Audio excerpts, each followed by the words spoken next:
मान्यवर, मेरा आपसे और सरकार से आग्रह पूर्वक केवल कुछ निवेदन है, कुछ सुझाव हैं।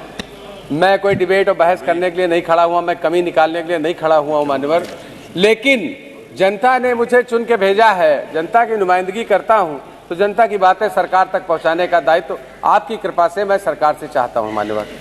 मैं राज्यपाल जी के भाषण में अभी देख रहा हूं कि कई जगह लिखा है कि हमारा प्रदेश कई चीजों में मेरी सरकार अथक प्रयासों से उत्तर प्रदेश में धार्मिक, आध्यात्मिक, सांस्कृतिक आयोजनों, पर्यटनों में आकर्षित करने शीर्ष स्थान पे है। प्रधानमंत्री आवास योजना, जाने कितनी योजनाएं महामहिम जी ने बताई कि हम प्रथम स्थान पे हैं। मान्यवर, हम मानते हैं आप प्रथम स्थान पे हैं, बिल्कुल मानते हैं मान्यवर, लेकिन महामहिम राज्यपाल जी ने उस दिन जाने क्यों पहला पन्ना पढ़ा, पिछला और आखिर का पन्ना पढ़ा, उसके बाद शायद इसमें सरकार द्वारा जो लिखाया गया उनकी इच्छा नहीं हुई, आत्मा गवारा नहीं की, इसलिए शायद वो आगे नहीं पढ़ पाई। मान्यवर, मैं आपके माध्यम से ये कहना चाहता हूं कि सरकार अपनी नीतियों के आधार पर चुन के आती है, जनता हमको बड़े भरोसे के साथ वोट देती है, हम सरकार बनाते हैं, सरकार में आते हैं और जनता के द्वारा चुनी गई सरकार को अपनी मर्जी माफिक योजनाएं बनाने का अधिकार हमें संविधान पूरी तरह से देता है। हम सब विपक्ष के लोग पूरी तरह से सदन चलाने में पूरा सहयोग और हमेशा सहमति देने का काम करते हैं मान्यवर, लेकिन कहीं कहीं लगता है कि हम सबको जब सदन को गुमराह करने का काम किया जाता है मान्यवर। यहाँ पर कहा गया भाषण में कि 8 वर्षों से प्रदेश में 45 लाख करोड़ का निवेश मान्यवर प्राप्त हुआ, के प्रस्ताव प्राप्त हुए, 15 लाख करोड़ से अधिक निवेश धरातल पे उतरने की बात कही गई मान्यवर। सरकार की मंशा है, अच्छा है, व्यापारी आए हमारे यहाँ निवेश करें, व्यापार करें और हमारे लोग पूरी तरह से उसमें रोजगार पाए, सरकार को टैक्स मिले।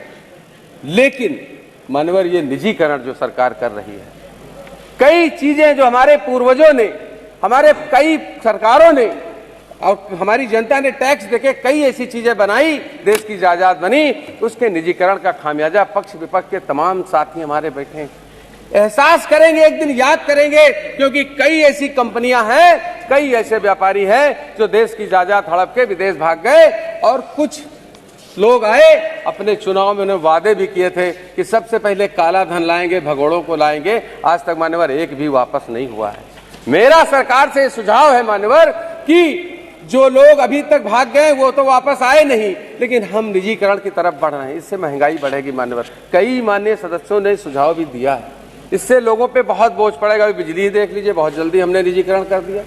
कई ऐसे प्रस्ताव हमने देखा मान्यवर, मैं इसकी निंदा करता हूं मान्यवर। हम अगर देखें तो सरकार बड़ा रिडोरा पीटती थी कि जल जीवन मिशन पे हम 2022 तक हर घर में जल पहुंचाने का काम करेंगे मान्यवर।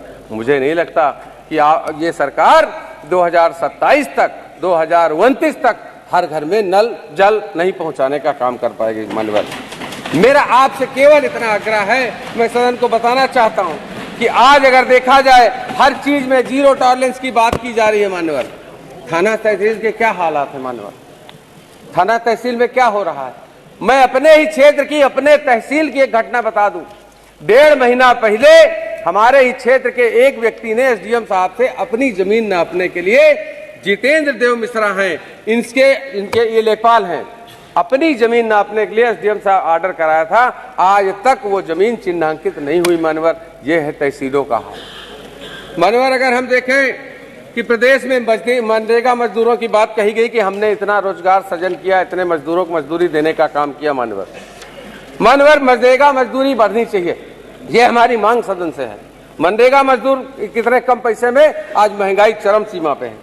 महंगाई की बात अगर की जाए तो महंगाई पूरी तरह से गरीब की, किसान की कमर तोड़ के रख दी है।